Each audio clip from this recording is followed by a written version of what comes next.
Diba? Nakakalungkot, ang bigat sa puso. Natapos na yung galit ko, na nandun na lang ako sa panghihinayang na parang natatakot ako para sa taong bayan sa kung ano yung pwedeng mangyari sa kanila sa ginagawa nilang pakikibaka. But karapatan nila yun eh.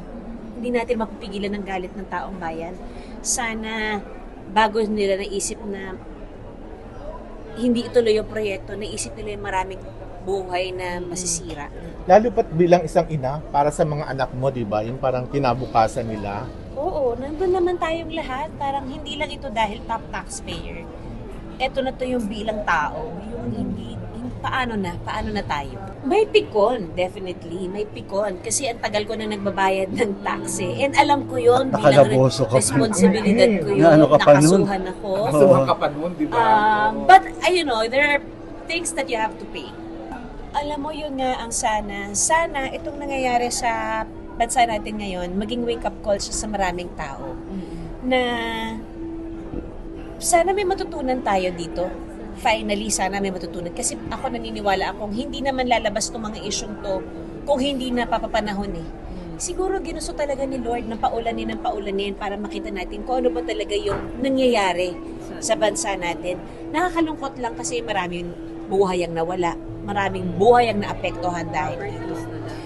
Pero ako naniniwala ko, everything really happens for a reason. And ito yung rason, nalaman natin na may mga ganitong nagaganap. Hindi naman bago sa atin ang mga pagnanakaw, hindi ba? Hindi naman bago sa gobyerno natin itong pangyayaring to. Ang rampant na lang, napakalala, nakakahiya na tayo. Oo. Yung sana sa susunod po, isipin natin mabuti, ano bang gusto nating gawin, anong gusto nating mangyaring kinabukasan sa mga anak natin. Ayoko na makadagdag sa galit ng mga tao ngayon. At syempre hindi masaya kasi kami, loyal taxpayers kami ng asawa ko. Madalas nag-uusap kami about migrating sa ibang bansa. Ako palagi, di ba, alam mo yan, di ba?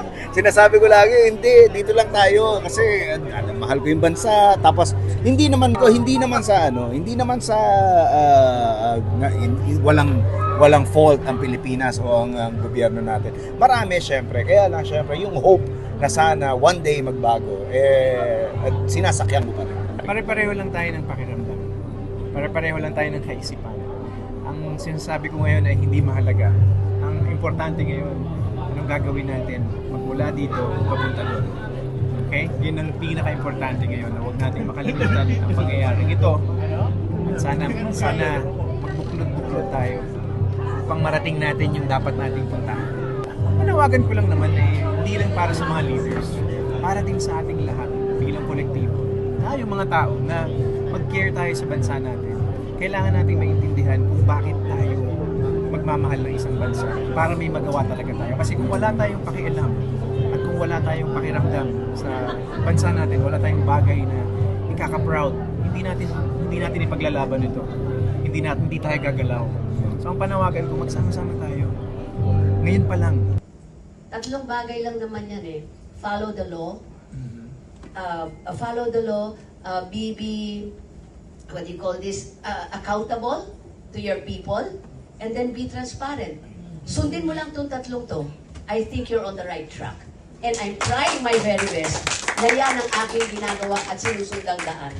Sinusunod ang batas, be transparent sa lahat ng ginagawa mo, and at the same time, make sure that you are always accountable sa lahat ng ginagawa mo for your constituents.